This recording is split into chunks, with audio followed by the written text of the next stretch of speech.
那是我的私生活，没有你做文章的地方，只好绞尽脑汁来诬陷我。告诉你个秘密，我还送你好爱，好爱。我知道，你爱的是别人吗？陆总早。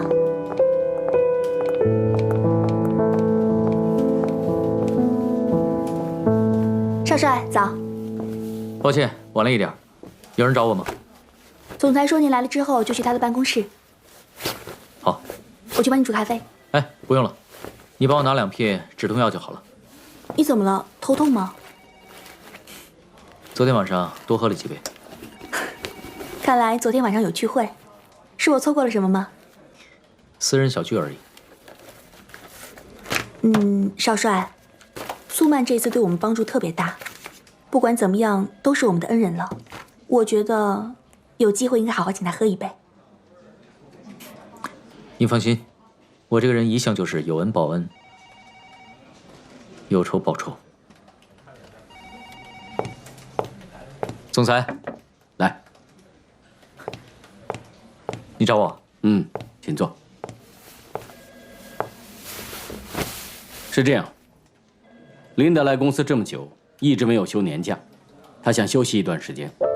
她手头的工作由你暂时接替一下，有问题吗？好啊，没问题。琳达来了这么多年，做了这么多事，享受一下是应该的。反正琳达手头的工作应该也没剩多少了。就是因为趁着现在手头上没有什么大的项目，才敢出去放松一下的。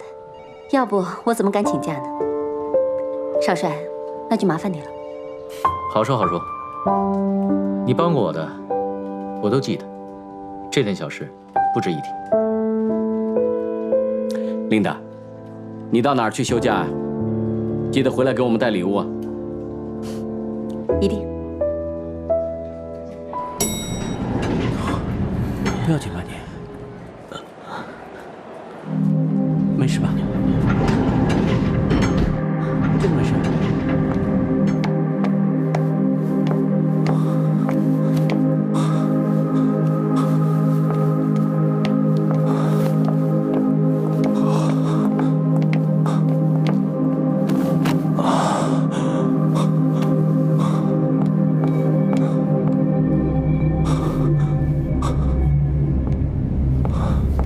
秦川，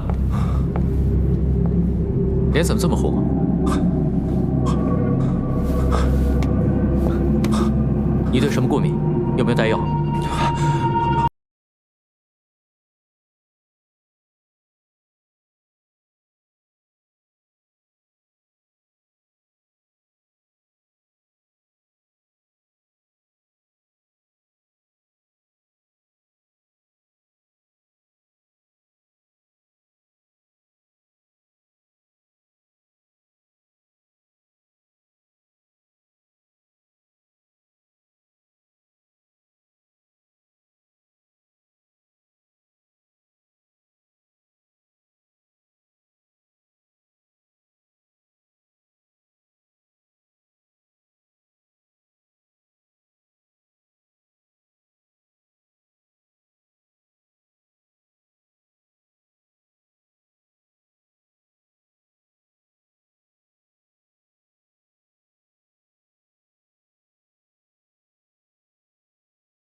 请让一下，让一下。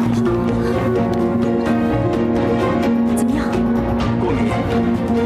过敏引起的呼吸道肿大窒息，这个病人要是再晚一点，有生命危险了。赶快把他推上去抢救。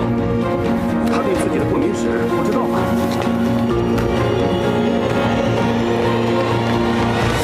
谁是病人家属啊？赶紧通知病人家属。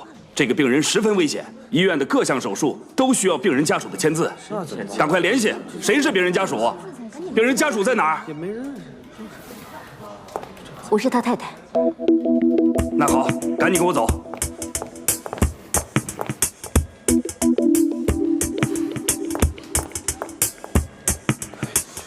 秦川跟林达是夫妻啊，真奇怪。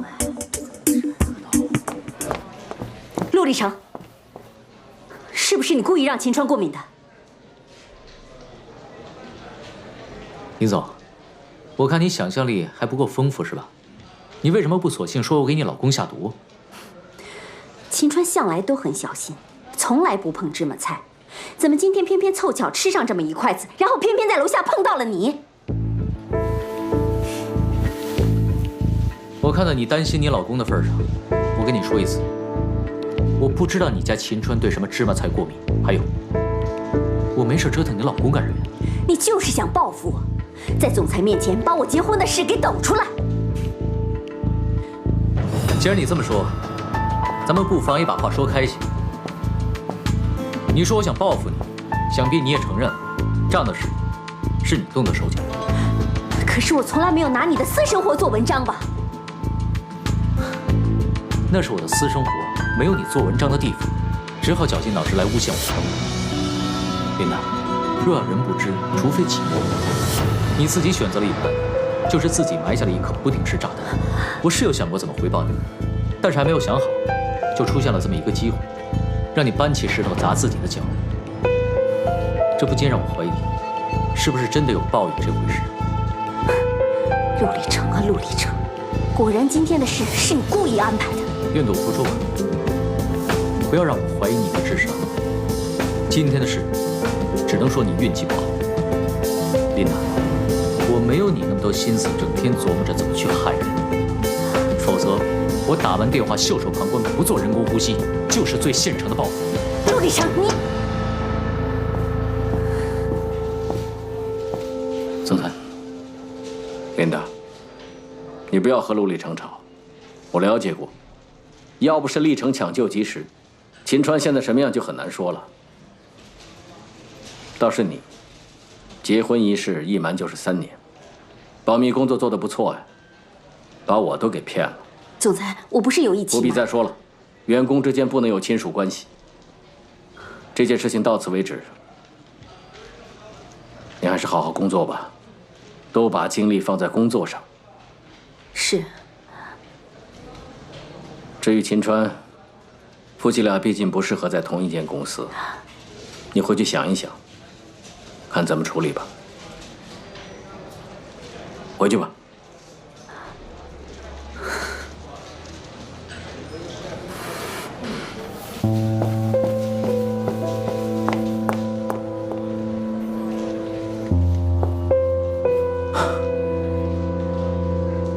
对不起，对不起，我迟到了。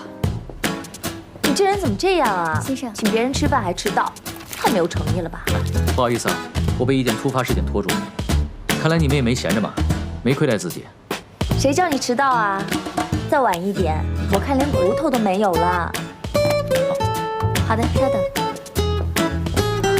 我听说秦川辞职了，琳达没有找你麻烦吧？琳达认为，我为了报复她在账目上兴风作浪这件事，故意让秦川食物过敏，然后好在麦克面前揭穿他和秦川离婚的事。那你有吗？我有吗？有，包括你现在吃的鸡腿，我也下了毒。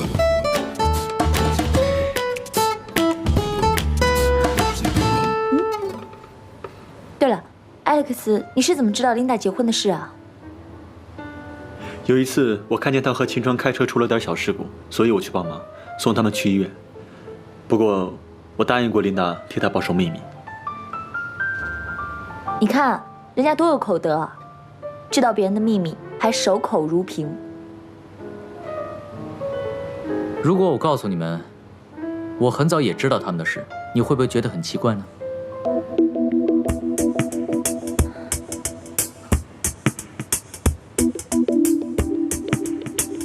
秦川是个很好的人，办事可靠，他对我们这些下属也很厚道。这次因为这件事情被迫辞职，我觉得很可惜。我同意，秦川是一个不错的人才，但是麦谷公司规定，如果从同事发展成情侣或者是夫妻关系，就不能2个人留下，必须有一个走人。这这条规定本来就很违反人性。人跟人谈恋爱这种感情的事情，谁能够克制得了？再说了，现代人哪个不是见同事多过见父母的？日久生情，这很正常啊。是太正常，感情的事无法勉强，所以公司的规定不是说不能恋爱，而是关系一旦确认，有一方最好避先离开。那你不觉得这条规定本来就很不合理？我不觉得。苏满，面对一项现实，我们选择这个行业充满风险、诱惑，每个人手里的一个数字，极有可能是几百万的金钱收入。人性贪婪，假如这个时候有2个人串通起来，这个行业出了事，损失的不仅仅是自己，还有客户，甚至会伤害一个行业。我很同意你的看法，我们这个行业收益太大，更需要谨慎，多一些行业监管规则，我想会更有保障。我承认你们2个说的有道理，但是秦川是做行政的，琳达是业务人员，他们俩的婚姻本身对公司并没有太大的妨害啊。信用是我们风投人最大的依仗。虽然琳达没有做过什么伤害公司利益的事情，但是她选择这样一个重要的信息隐瞒公司这么多年，显然是不明智的。麦克的处理已经相当宽大了，而且我曾经建议他让他尽早坦白，但是他拒绝了。但是琳达一开始隐瞒也有她的原因啊。女性在职场上机会本来就比较少，尤其是已婚女性。我承认你说这一点有可能性，但苏曼，金融界毕竟不是什么传统行业，金融界的成功女性有多少，你自己也知道。不说远的，说你自己吧，只要你明确目标，你也可以成为一个强有力的投手。至于琳达，她现在的瓶颈是眼界有限，和性别没有关系。陆总，这一点我和你看法有些不同。请说。行业依靠脑力是没有错的，但是你也看到了，各个行业的高层，比如说我们董事会，永远都是男性居多。即使女性做得再出色，也往往会被别人误认为会感情用事。像我们风投界，可以说是男人的世界。当然了，出色的女性也不是没有，但是我相信她们付出的比别人更多，包括被迫扭曲自己的性别特征，比如要改变自己的性格、行为特点，还有选择不婚或者隐婚。你们说的我都同意，但是既然琳达没有选择更好的方法，而是选择隐婚，那么今天的事只能说是纸包不住火。好，那我问你，今天如果你是琳达，你怎么做？业绩，让业绩说服所有人，让公司离不开你，这行最现实。照你这样来说，公司一点人情都没有了。我没说，你说的。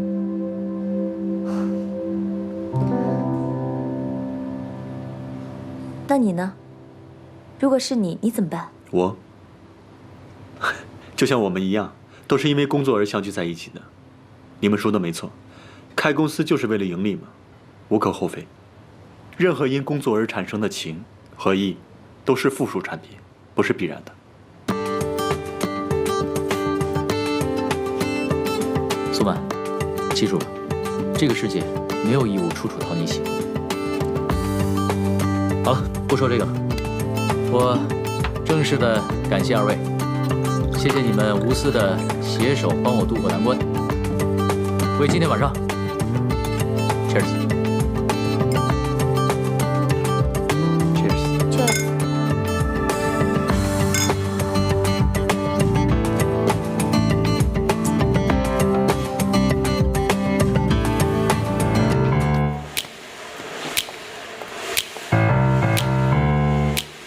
喂，陆立成，司机不肯在了，这到底是哪儿啊？我怎么找你？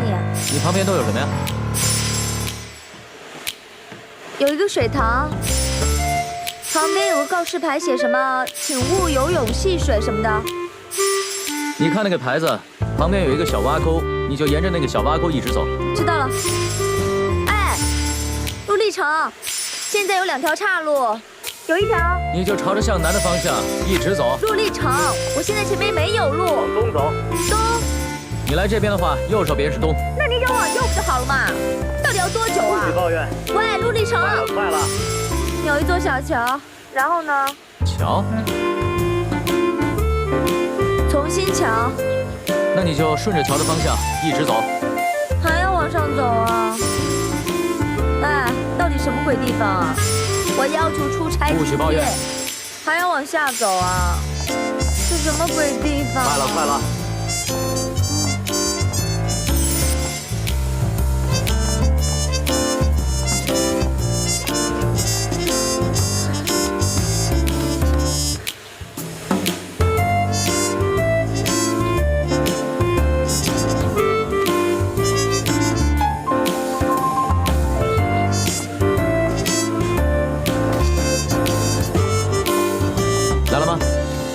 来了吗？你讲的倒轻松哎，这到底什么鬼地方啊？你知道我走了多久啊？鬼地方，先进来看看吧，你会爱死这个地方的。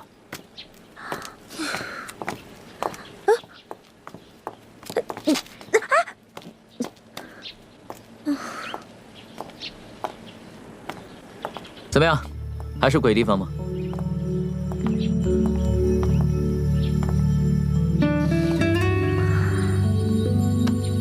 挺好啊，挺舒服的。哎，还有鱼。哎，这到底什么地方啊？农场赞助的吗？醒醒吧，这是我的房子。你的房子？确切来说，是我的家。你怎么这么有钱啊？买了一个像小庄园一样的房子。不，整个麦谷都说我是钻石王老五吗？你进来就知道。少得意。陆立成，你怎么会这么有钱啊？前几年我做了第1个上亿的大项目，赚了笔很不错的佣金。当时的房价也比现在便宜，我就物色这块地，签了长期租约，自己设计，找人盖了这个房子。真不错，这个世外桃源。是啊，有时候心烦了，就到这里来发发呆，听听音乐。哎，忘了给你介绍，黑花，哇，黑花，它叫黑花。哎呀，好可爱哦！哎，黑花，哇，你比你的主人可爱多了。你刚看到的，就是你要评估的有机蔬菜，怎么样？不虚此行吧？好看是好看啊，不会让我生吃吧？一定是最美的味道呈现。来，走。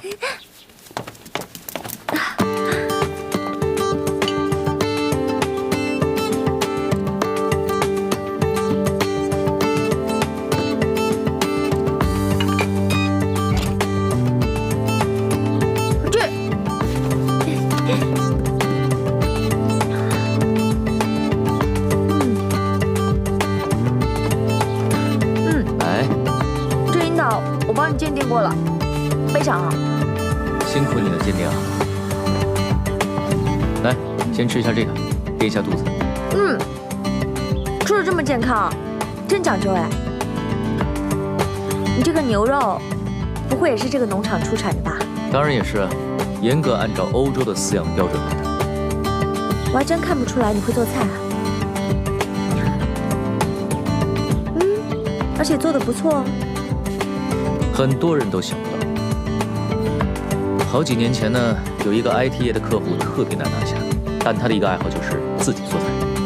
为了这个，我特别请了5星级的厨师教我做菜，每天下班脱了西装就系上围裙，花了1整个月的时间来学。你真的很有毅力，我不得不承认，你花在工作上的时间和精力，真的比任何人都多。所以我成功了。陆总，你真的很不谦虚哦。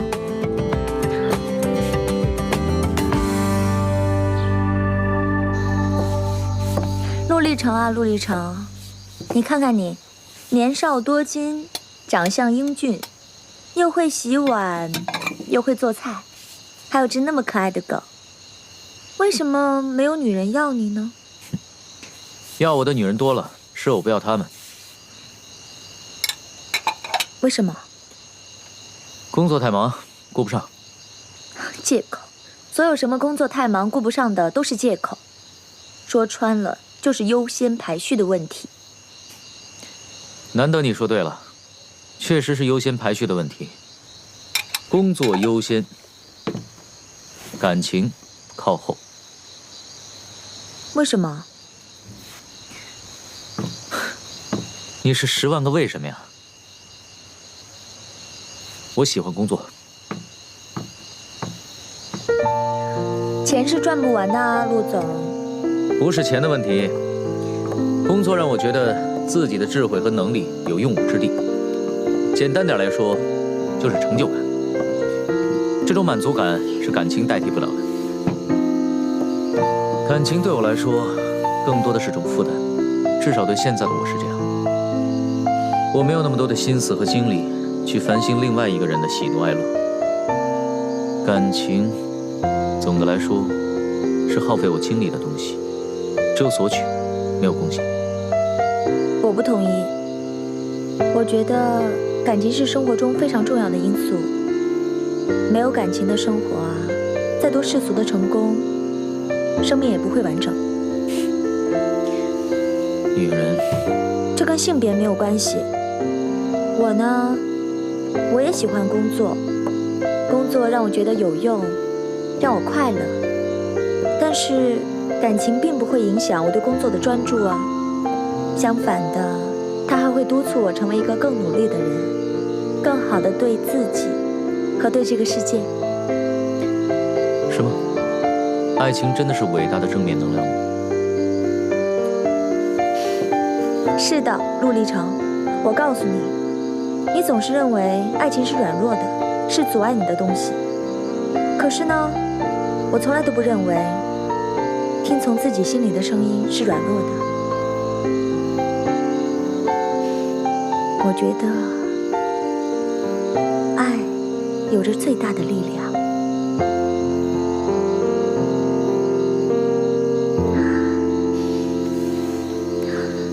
比如说，我爱一个人，爱了10年。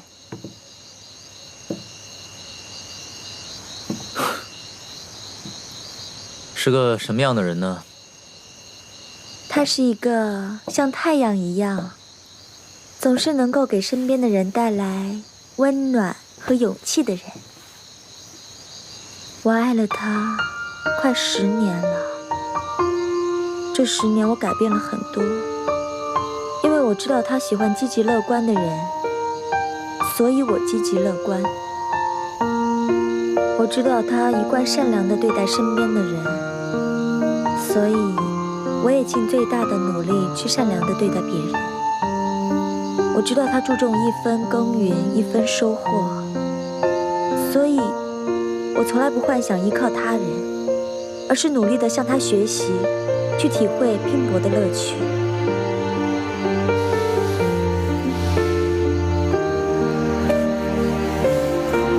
表面上，我看起来好像什么都没有得到，就像是一场稀里糊涂的单恋。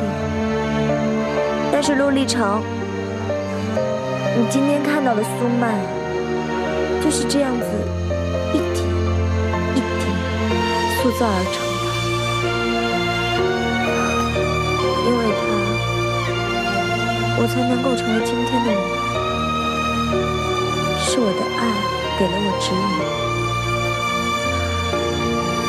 所以，除了我还没有得到他之外，我已经得到的够多。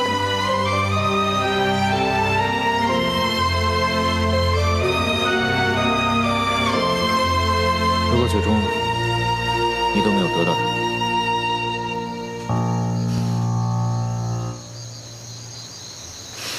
那我也没有吃亏啊，是不是？得之我幸，不得我命。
田真好哎，真没见过世面。人家城里长大的嘛。哎，你开快一点啊，我要回家梳洗打扮换衣服呢。知道了，到了市区我就不送你了。当然，难不成让你载我回公司啊？到时候啊，就是有理也说不清。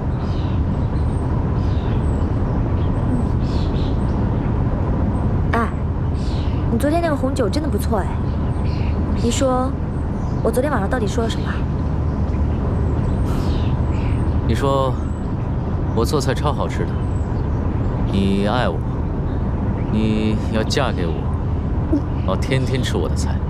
你胡扯！我就算疯了也不会爱你。工作狂。我知道，你爱的是别人吗？